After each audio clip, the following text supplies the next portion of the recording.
Millions of people visit the Great Pyramid of Giza each year, one of the 7 wonders of the ancient world. If you've gone to Egypt, you probably also have a funny photo of you holding the Sphinx in your hand or pointing at the top of the pyramids.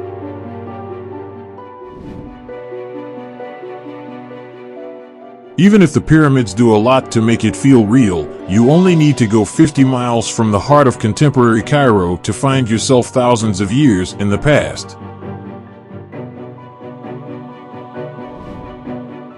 Many historians, archaeologists, and scientists would do anything to go back in time and find the answer to one question. For ages, it has been the subject of discussion and investigation, whether extraterrestrials were involved in the construction of the Great Pyramid. The good news is that you don't need to wait for the development of time travel to learn the solution. The riddle has now been cleared up. Who constructed the Pyramid of Giza what it is today, and how they did it will be revealed by AWZ. If you've always wanted to know this historical secret, please like this video.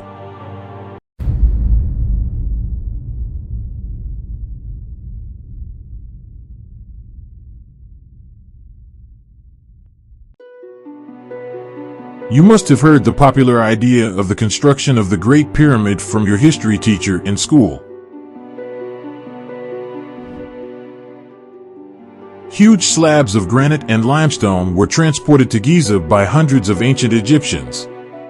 They constructed, which was wonderful. In fact, for more than 3,800 years, the Pyramid of Khufu was the largest man-made edifice on Earth.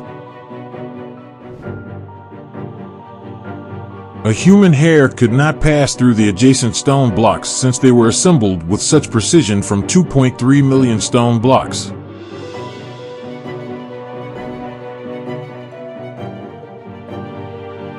Additionally, the Great Pyramid's initial surface was constructed of highly polished limestone, reflecting light and giving it a star-like appearance. The light was so intense that even the moon could see it. Sadly, an earthquake that took place in the 14th century destroyed the casing stones. Only our imaginations can capture how lovely that must have been.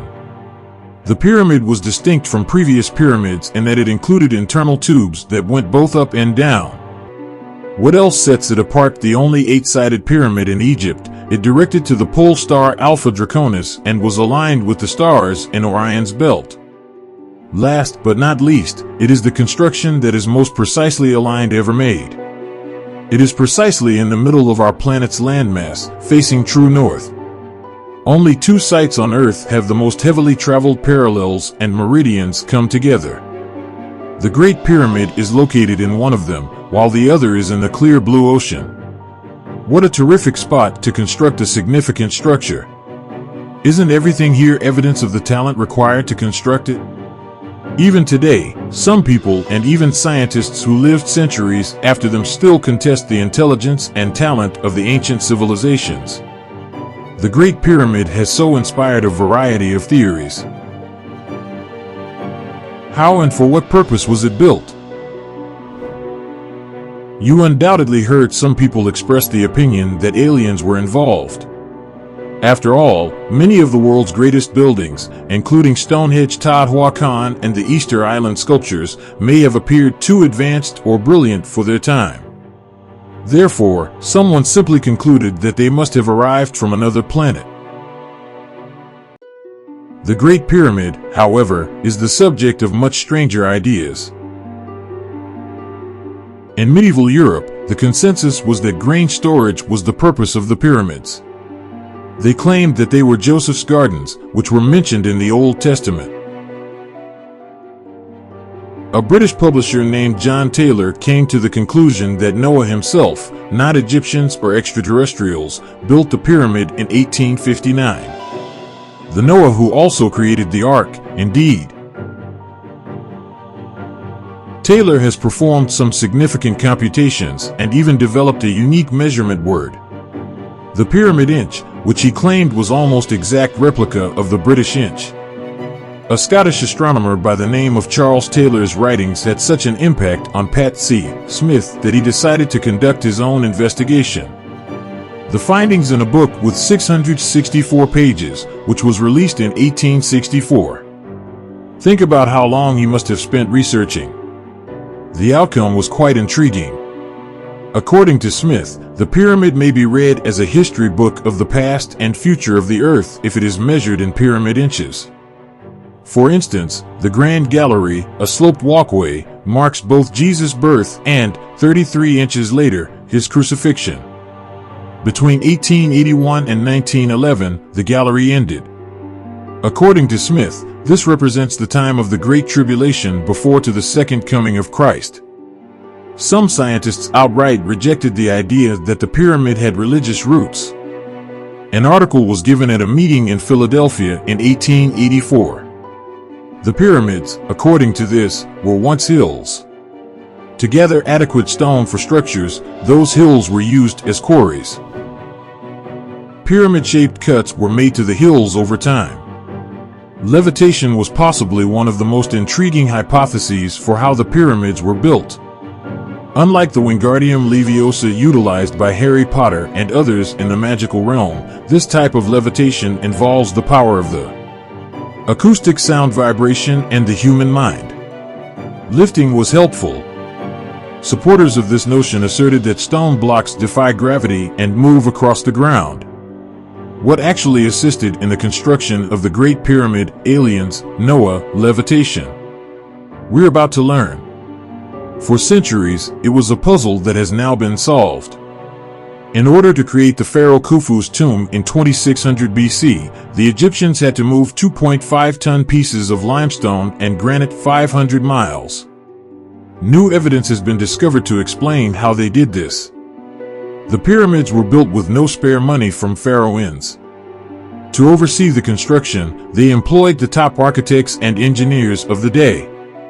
Naturally, they hired an army of slaves to carry the heavy stones instead of doing the labor themselves.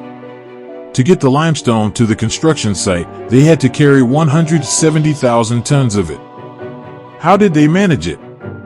The mystery has been solved thanks to a 45-year-old scroll of paper discovered in the Red Sea port of Wadi al-Jarf.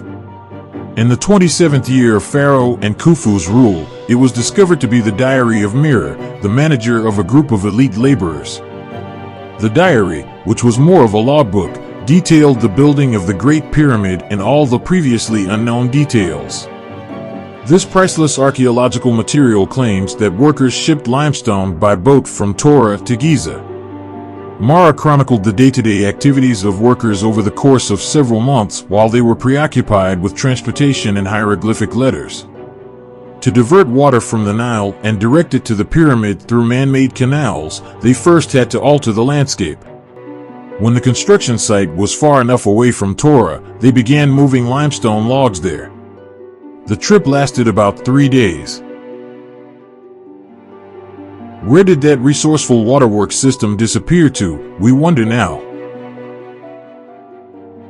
It couldn't have vanished completely undetected. That is accurate. According to archaeologists, they discovered evidence of it where the primary canal once flowed beneath the Giza Plateau. Between the Queen's Pyramids and the final one next to the Mortuary Temple, 7 boat holes have also been discovered in the area surrounding Khufu's pyramid to the west and east of it. Additionally, archaeologists discovered ceremonial boats. They provide a clear account of how the ship was built. You are no longer in the dark about the Great Pyramid's enigma. You see, one of the ancient world's wonders was built using only labor-intensive materials like limestone and wooden boats, not by aliens. If you enjoyed this video, please give it a thumbs up and be sure to subscribe to our channel so you don't miss any future posts. More amazing stories are on the way to you.